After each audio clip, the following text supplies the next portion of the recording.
여러분 안녕하세요. 잠술속 책방지기 그냥 아저씨입니다.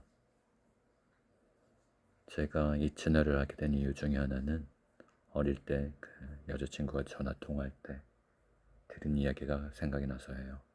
오빠 목소리는 참 좋은데 정말 졸리다.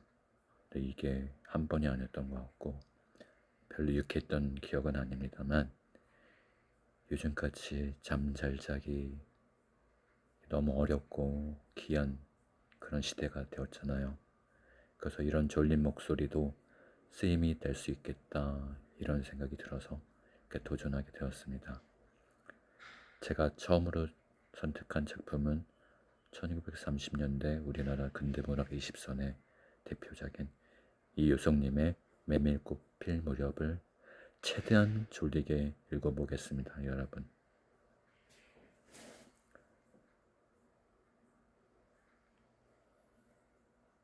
메밀꽃 필 무렵 이효석. 여름장이란 애시당초에 글러서 해는 아직 중천에 있건만 장판은 벌써 쓸쓸하고 더운 햇발이 버려놓은 전 휘장 밑으로 등줄기를 훅훅 볶는다. 마을 사람들은 거지반 돌아간 뒤여 팔리지 못한 나무 군패가 길거리에 공식거리고들 있으나 소규병이나 받고 고깃말이나 사면 조카 이 축들을 바라고 언제까지든지 버티고 있을 법은 없다. 춥춥스럽게 날아드는 파리떼도 장난꾼 겁다기들도 귀찮다. 활금뱅이요 왼손잡인 드림팀전의 허생원은 기어코 동업의 조선달을 놔고 보았다. 그만 거둘까? 잘 생각했네. 봉평장에서 한 번이나 흐뭇하게 사본이 있었을까? 내일 대화장에서는 한몫 버려봐야겠네. 오늘 밤은 밤을 새서 걸어야 될걸. 달이 뜨렸다. 절렁절렁 소리를 내며 조선달이 그날 산 돈을 따지는 것을 보고 허생원은 말뚝에서 넓은 휘장을 걷고 버려놓았던 물건을 거두기 시작하였다. 무명필과 주단바리가 두 고리짝에 꽉 찼다. 멍석 위에는 전 조각이 어수선하게 남았다. 다른 축들도 벌써 거진 전들을 걷고 있었다. 약바르게 떠나는 배도 있었다. 어물장수도 땜장에도 엿장수도 생강장수도 꿀들이 보이지 않았다. 내일은 진부와 대화의 장이 선다. 축들은 그 어느 투기로든지 밤을 새며 60-70리 밤길을 타박거리지 않으면 안 된다. 장판은 잔치 뒷마당같이 어수선하게 벌어지고 술집에서는 싸움이 터져 있었다. 주정꾼 욕지거리에 섞여 계집의 앙칼진 목소리가 찢어졌다. 장날 저녁은 정해놓고 계집의 검소리가 시작되는 것이다. 생원, 시치물 때도 다 안 해. 춤추지 말이야. 계집 목소리가 문득 생각난 듯이 조선달은 비죽이 웃는다. 화중지병이지? 연습 패드를 적수로 하고야 대가리가 돼야 말이지. 그렇지도 않을걸. 축들이 사족을 못 쓰는 것도 사실은 사실이나 아무리 그렇다고 해도 왜 그 동이 말일세. 감쪽같이 충주집을 후린 눈치거든. 뭐? 그 외숭이가? 물건 가지고 낚았나 보지. 착실한 녀석인 줄 알았더니 그 길만은 할 수 있나? 국내 말고 갑옷에나 그려. 네, 한턱슴새. 그대하지 마음이 당기지 않는 것을 쫓아갔다. 허생원은 계집가는 연분이 멀었다. 얼금뱅이 쌍판을 쳐들고 대어세월 숫기도 없었으나 계집편에서 정을 보낸 적도 없었으나 쓸쓸하고 뒤틀린 반생이었다. 충주집을 생각만 하여도 철없이 얼굴이 붉어지고 발밑이 떨리고 그 자리에 소스라쳐 버린다. 충주집 문을 들어서 술차석에서 짜장동이를 만났을 때에는 어찌된 서슬인지 밝은 화가 나버렸다. 상위에 붉은 얼굴을 쳐들고 제법 계집과 농당 치는 것을 보고서야 견딜 수 없었던 것이다. 녀석이 제법 난질꾼인데 꼴사납다. 머리에 피도 안 마른 녀석이 나부터 술 처먹고 계집과 농탕이야. 장돌뱅이 망신만 시키고 돌아다니는 너. 그 꼴에 우리 둘과 한몫 보자는 셈이지. 동이 앞에 막아서면서부터 책망이었다. 걱정도 팔자요 하는 듯이 빤히 쳐다보는 상기된 눈망울에 부딪힐 때 결김에 따기를 하나 갈겨주지 않고는 베낄 수 없다. 동이도 화를 쓰고 백하게 일어서기도 하였으나 허생원은 조금도 동색하는 법 없이 마음먹은 대로 다 짓거렸다. 어디서 주워먹은 선머슴인지 모르겠으나 니기도 아비엄이 있겠지? 그 사나운 꼴 보면 마음 좋겠다. 장사는 담탁하게 해야 되지. 계집이다 뭐야. 나가거라. 냉큼 꼴 치워. 그러나 한마디도 대거리하지 않고 하염없이 나가는 꼴을 보려니 도리어 치근히 여겨졌다. 아직도 서른만 사이인데 너무 과하지 않았을까 하고 마음이 섬찟해졌다. 주제도 넘지. 같은 실손님이면서도 아무리 젊다고 자식 낳았을 때는 것을 붙들고 치고 닦아세울 것은 뭐야. 원 충줍집순이 입술을 쫑긋하고 술 붓는 솜씨도 거칠었으나 젊은 애들한테는 그것이 약이 된다고 하나 그 자리는 조선다리 얼버무려 넘겼다. 너 녀석에게 반했지. 애승이를 빨면 죄된다. 한참 법석을 친 후이다. 담도 생긴 데다가 웬일이니 흠뻑 취해보고 싶은 생각도 있어서 허생원은 주는 숫자니면 거의 다 들이켰다. 건아해짐에 따라 계집 생각보다도 동의 뒷일이 한결같이 궁금해졌다. 내 꼴에 계집을 가로채서는 어쩔 작정이 있나 하고 어리석은 꼬락서니를 모질게 책망하는 마음도 한편에 있었다. 그렇기 때문에 얼마나 지난 뒤인지 동이가 헐레벌떡거리며 황급히 불을 왔을 때에는 마시던 잔을 그 자리에 던지고 정신없이 허덕이며 충주집을 뛰어나간 것이었다. 세원당나귀가 발을 굶고 야단이에요. 각다기도 장난이지 비정코. 짐승도 짐승이려니와 동이의 마음씨가 가슴이 울렸다. 뒤를 따라 장판을 다름질하려니 거슴추리한 눈이 뜨거워질 것 같다. 불확실 녀석들이라 어쩔 수 있어야죠. 너기는 몹시 구는 녀석들을 그냥 두지는 않을걸. 반편생을 같이 지내온 짐승이었다. 같은 주막에서 잠자고 같은 달빛에 젖으면서 장에서 장으로 걸어다니는 동안에 20년의 세월이 사람과 짐승을 함께 늙게 하였다. 까스러진 목뒤털은 주인의 머리털과도 같이 바스러지고 개진개진 젖은 눈은 주인의 눈과 같이 눈곱이 흘렀다. 몽당비처럼 짧게 쏠린 꼬리는 다리를 쫓으려고 기껏 휘저어보아야 벌써 다리까지는 닿지 않았다. 닮아 없어진 굽을 몇 번이나 도려내고 세차를 신겼는지 모른다. 굽은 벌써 더 자라나기는 틀렸고 닳아버린 철 사이로는 피가 삐지시 흘렀다. 냄새만 맡고도 주인을 분간하였다. 호소하는 목소리로 야단스럽게 울며 반가한다. 어린아이를 달래듯이 목덜미를 어루만져 주니 나귀는 코를 벌렁거리고 입을 투르르거렸다. 콧물이 튀었다. 허생원은 짐승 때문에 속도 무던히는 썩었다. 아이들의 장난이 심한 눈치여서 땀배인 몸뚱어리가 부들부들 떨리고 좀체 흥분이 식지 않은 모양이었다. 굴레가 벗어지고 안장도 떨어졌다.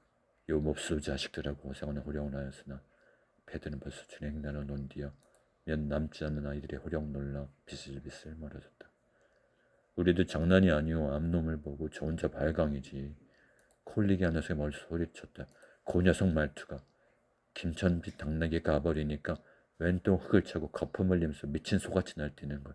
꼴이었소. 우리는 보고만 있었다고. 배를 좀 보지. 아이는 앵돌아진 투로 소리치며 깔깔 웃었다. 호성은 모르는 곁에 낯이 뜨거졌다. 물시선을 막으려고 그는 짐승의 배 앞을 가려서지 않으면 안 되었다. 늙은 주제 암시를 내는 셈이야 저놈의 짐승이. 아이의 웃음소리에 허생원은 줍줍하면서 기웃고 견딜 수 없어 채찍을 드는 아이를 쫓았다. 쫓으려거든 쫓아보지 왼손잡이가 사람을 때려. 줄다름에 달아나는 각다기에는 당하는 재주가 없었다. 왼손잡이는 아이 하나도 흐릴 수 없다. 그만 채찍을 던졌다. 술기도 돌아 몸이 요란스럽게 화끈거렸다. 그만 떠나서 녀석들과 어울리다가는 한이 없어. 장판의 각다기들이란 어른보다도 더 무서운 것들인걸. 조선들과 동해는 각각 제 나귀를 안장에 얹고 짐을 싣기 시작하였다. 해가 꽤 많이 기울어진 모양이었다. 드틴 전 장도리를 시작한 지 20년이나 되어도 허생원은 봉평장을 빼놓은 적은 드물었다. 충추제천 등의 이웃군에도 가고 멀리 영남지방도 헤매기도 하였으나 강릉쯤에 물건하러 가 외에는 처음부터 끝까지 군내를 돌아다녔다. 닷새만큼씩의 장날에는 달보다도 확실하게 면에서 면을 건너간다. 고향의 청주라는 자랑삼아 말하였으나 고향에 돌보러 간 일도 있는 것 같지도 않았다. 장에서 장으로 가는 길에 아름다운 강산이 그에게는 그리운 고향이었다. 밤낮 동안이나 두벅두벅 걷고 장터 있는 마을에 거지반 가까웠을 때 거친 나귀가 맞다 우렁차게 울면 더구나 그것이 저녁녘이어서 등불들이 어둠 속에 깜빡거릴 무렵이면 늘 당하는 것이건만 허생어는 변치 않고 언제든지 가슴이 뛰놀았다. 젊은 시절에는 알뜰하게 벌어 돈푼이나 모아 본 적이 있기는 있었으나 읍내의 백중이 열린 해 호탕스럽게 놀고 투전을 하고 하여 사흘 동안에 다 털어버렸다. 나귀까지 팔게 된 판이었으나 일 끊는 장군의 그것만은 이를 물고 단념하였다. 결국 도로 아미탑을 장도기를 다시 시작할 수밖에 없었다. 짐승을 데리고 읍내를 도망해 나왔을 때에는 너를 팔지 않기 다행이었다고 길가에서 울면서 짐승의 등을 어루만졌던 것이었다. 빚을 지기 시작하니 재산을 모은 염은 당초에 들리고 간신히 입에 풀칠을 하러 장에서 장으로 돌아다니게 되었다. 호탕스럽게 놀았다고나 하여도 계집한 너를 보지도 못하였다. 계집이란 좀 쌀쌀하고 매정한 것이었다. 평생 인연이 없는 것이라고 신세가 설보졌다. 일신에 가까운 것이라 언제나 변함없는 한필의 당나귀. 그렇다고나 하여도 꼭 한 번의 천일을 잊을 수는 없었다. 뒤에도 처음에도 없는 단 한 번의 개이한 인연. 봉평에 다니기 시작한 젊은 시절의 일이었다. 그것을 생각하면 그도 산보람을 느꼈다. 달밤이었으나 어떻게 해서 그렇게 됐는지 지금 생각해도 도무지 알 수 없어. 허생은 오늘 밤도 또 그 이야기를 끄집어내려는 것이다. 조선달은 친구가 데니를 키에 몹시 맞게도 들어왔다. 그렇다고 시증을 낼 수 없었으나 허생원은 시침을 떼고 되풀이할 때로는 되풀이하고야 말았다. 달밤에는 그런 일이 격이 많거든. 조선달 편에 발을 보았으나 물론 미안해서가 아니라 달빛에 감동해서였다. 이지러는 졌으나 보름을 가져 지난 달은 푸르다운 빛을 흐부시 흘리고 있었다. 대학까지는 70리의 밤길 고개를 둘이나 넘고 게으르나 건너고 벌판과 산길을 걸어야 했다. 달은 지금 긴 산허리에 걸려있다. 밤중을 지난 무렵인지 죽은 듯이 고요한 속에는 짐승 같은 달의 숨소리가 손에 잡혀지를 내며 공포기 여우소수 잎새가 한층 달에 푸르게 젖었다. 산허리는 온통 메밀밭이어서 피기 시작한 꽃이 소금을 뿌린 듯이 흐뭇한 달빛에 숨이 막힐 지경이다. 붉은 대공의 향기가 지어져 나고 나귀들이 걸은 듯 시원하다. 길이 좁은 까닭에 세 사람 나귀를 타고 외줄로 늘어섰다. 방울 소리가 시원스럽게 딸랑딸랑 매일 밖으로 흘러간다. 앞장서 허생훈의 이야기 소리는 꽁민의 선통에게는 확적이나 안 들렸으나 그는 그대로 개운한 재물에 적력하지는 않았다. 정선 꼭 이런 날 밤이었네. 객주지 투방이랑 무더워서 잠이 들어야지.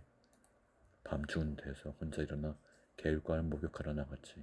봉평은 지금 그제나 마찬가지나 보이는 곳마다 메밀밭이어서 개울가가 어디 없이 하얀 꽃이야.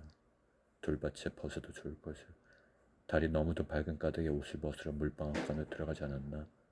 이상한 일이 많지. 거기서 난데없는 성서방네 처녀와 마주쳤단 말일세. 봉평서야 제일 간 일색이었지. 발제서나 보지. 아범 우리 엄마가 응답하면서 말을 아끼듯이 한참이나 담배를 빨 뿐이었다. 구수한 자줏빛 연기가 밤기운 속에 흘러서는 녹았다. 날 기다린 것은 아니었으나 그래도 달달이 기다린 논팽이가 있는 것도 아니었네. 처녀는 울고 있었단 말이야. 진정되고 있었으나 성수방네는 한창 어려워서 들고 날 판이었댔지. 한 집안 일이니 딸에겐 늘 걱정이 없을 리 있겠나. 좋은 데만 있으면 시집도 보내려면 시집은 죽어도 싫다지. 그러나 처녀라 울 때같이 정을 끊는 때가 있을까. 처음엔 놀래기도 한 눈치였으나 걱정이 있을 땐 누그러지기도 쉬운 듯 이럭저럭 이야기가 되었네. 생각하면 무섭게도 기막힌 밤이었어. 제천인제 준행당을 놓은 그 다음 날이었나? 다음 장도막에는 월수 온 집안 사라진 뒤였네. 장파는 소문에 발칵 뒤집혀 고작해 술집에 팔려가기가 상스럽고 처녀의 뒷공론이 잦아들었단 말이야. 제천 장파는 몇 번이나 뒤졌겠나. 하나 처녀의 꼴은 꼭 먹은 자리야. 첫날 밤이 마지막 밤이었지. 그때부터 봉평이 마음에 든 것이 밤평성을 두고 다니게 되었네. 평생인데 잊을 수 있겠나. 수조하지. 그렇게 신통한 일은 쉽지 않아. 황영 못난 거 얻어 새끼 낳고 걱정 늘고 생각만 해도 진절이 나지. 그러나 늙음 아빠까지 장돌뱅이로 지내기도 힘든 노릇 아닌가. 난 가질까지만 하고 이 생에 와도 자직하려네. 대하쯤에 죽으면 전방이나 버리고 식구들을 부르겠어.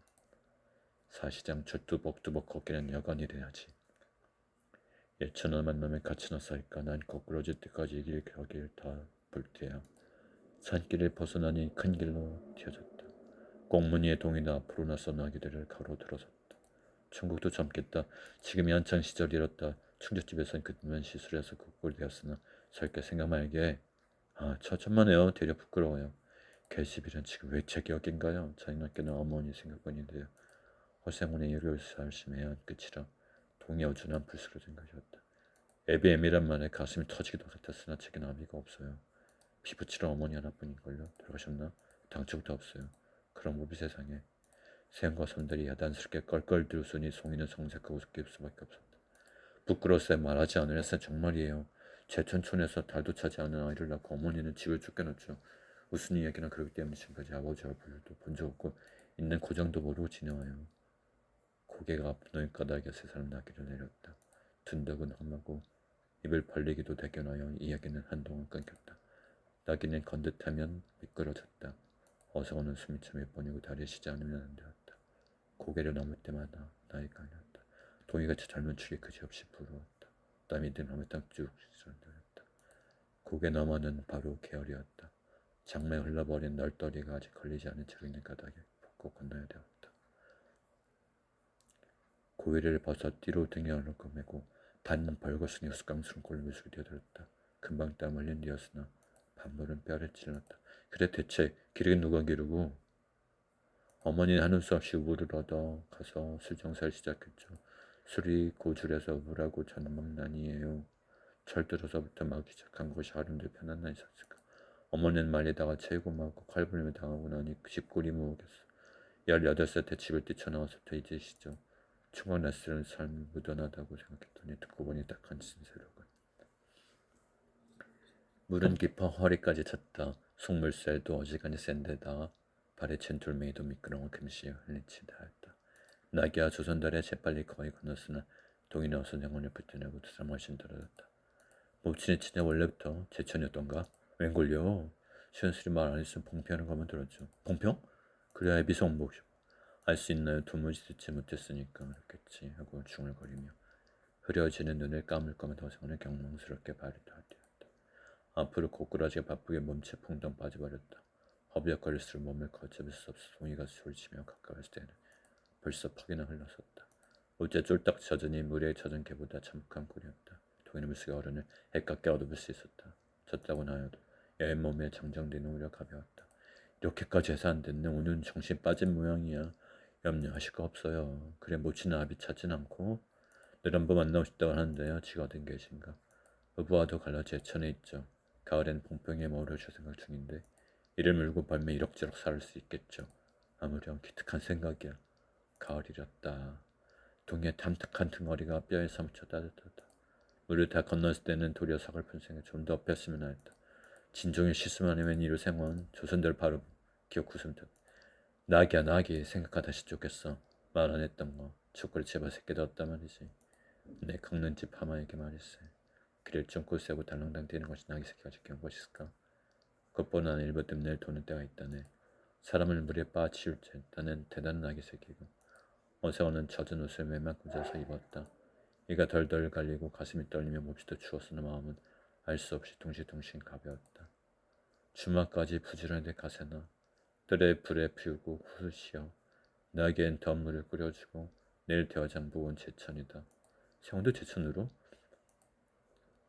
올해 간만에 가보고 싶고 동원하려는 돈이 나게가 걷기 시작할 때 동의 채찍은 왼속에 있었다. 오랫동안 아둑신이 같이 눈이 어둡던 허세원도 요번만은 동이의 왼손잡이가 눈에 띄지 않을 수 없었다. 걸음도 해깝고 방울소리가 밤 벌판에 한층 정청하게 울렸다. 달이 어지간히 기울어졌다. 모두에게 편한 밤이 되시기를.